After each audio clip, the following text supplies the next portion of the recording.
বন্ধুরা, আজকে স্বপ্নের রান্নাঘরে আমি তোমাদের সঙ্গে শেয়ার করছি পেঁয়াজ পোস্ত বাদাম দিয়ে। তো এই যে হচ্ছে বাদাম, এই যে পোস্ত, আর এই যে পেঁয়াজ, একটা কাঁচা লঙ্কা, একটা শুকনো লঙ্কা। এরপর আমি পেঁয়াজটা কাটবো।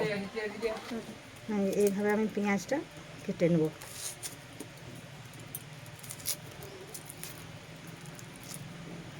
এই যে পেঁয়াজটা এইভাবে আমি কাটবো, কেটে কেটে জলে দিয়ে দেবো। এই যে এইভাবে কাটবো, এইভাবে এটা এরপর জলে দিয়ে দিচ্ছি। দেখতে পাচ্ছি বন্ধুরা, আমি এই যে এইভাবে পেঁয়াজটা কেটে নিয়েছি। এরপর আমি পেঁয়াজটা ছেঁকে তুলে নেব। ধুয়ে নিয়েছি, এটা তুলে নিচ্ছি ছেঁকে। এটাতে এবার আমি নুন মাখিয়ে নেবো একটু। এই যে দেখতে পাচ্ছি বন্ধুরা, আমি এটাতে নুন দিয়ে দিলাম। দিয়ে এটাকে আমি ভালোভাবে একটু মেখে নেবো। দিয়ে এটাকে 5 মিনিট ঢাকা দিয়ে রেখে দেবো।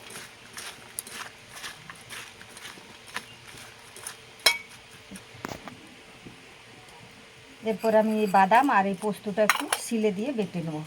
দেখতে পাচ্ছ বন্ধুরা, পোস্ত আর বাদামে যে এভাবে বেটে নিয়েছি। আর এইভাবে আমি এই যে এটা পেঁয়াজটা যেভাবে কেটে নিয়েছি, পেঁয়াজটা আমি নুন হলুদ মাখিয়ে রেখেছিলাম। এখন আমি এটা উনুনে কড়া বসিয়ে নেব। কড়া বসিয়ে দিলাম। এই দেখতে পাচ্ছি বন্ধুরা, কড়া গরম হয়ে গেছে। এরপর আমি তেল দেবো। তেল দিয়ে দিলাম। বন্ধুরা, তেল গরম হয়ে গেছে। এরপর আমি ফোড়ন দেবো। ফোড়নে দিয়ে দিচ্ছি একটা ছোটো তেজপাতা, আর একটা দিয়ে দিচ্ছি এই শুকনো লঙ্কা, আর দিয়ে দিলাম এই যে কালো জিরা। এটা একটু আমি ভেজে নেব। এরপর আমি পেঁয়াজগুলো দিয়ে দেবো। একটু নিগুড়ি দেবো, যে জলটা বেরিয়েছে সেই জলটা দেবো না।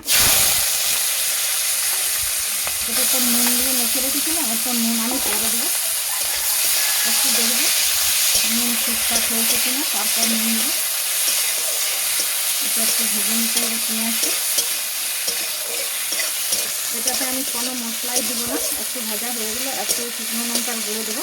এখন একটু ভাজা হতে আমি একটু এটা ঢাকা দিয়ে দেবো।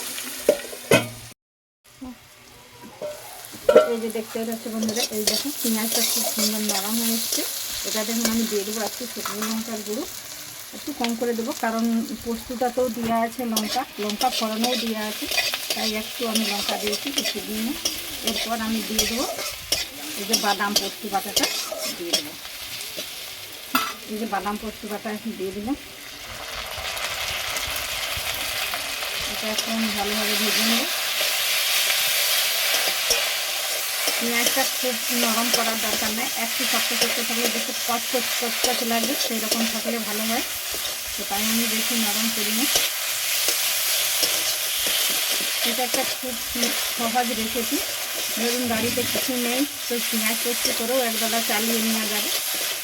তাই আমি আজকে পেঁয়াজ পোস্ত আমার বন্ধুদের সঙ্গে শেয়ার করলাম।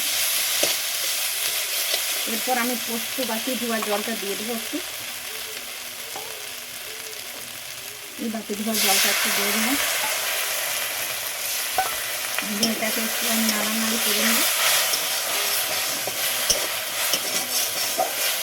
দিয়ে আমি আর একটু ঢাকা দেবো। ঠিক আছে বন্ধুরা, পেঁয়াজের এই যে বাদাম পোস্ত কি সুন্দর হয়ে এসছে। এটা এরপর আমি নামিয়ে নেবো। এটা আমার রেডি হয়ে গেছে। এই যে দেখতেই পাচ্ছ বন্ধুরা, পেঁয়াজের বাদাম পোস্ত কি সুন্দর একটা সহজ রেসিপি। তো চাইলে তোমরাও বাড়িতে এইভাবে করে খেতে পারো। আর পারলে একটা লাইক, একটা সাবস্ক্রাইব করে দেবে।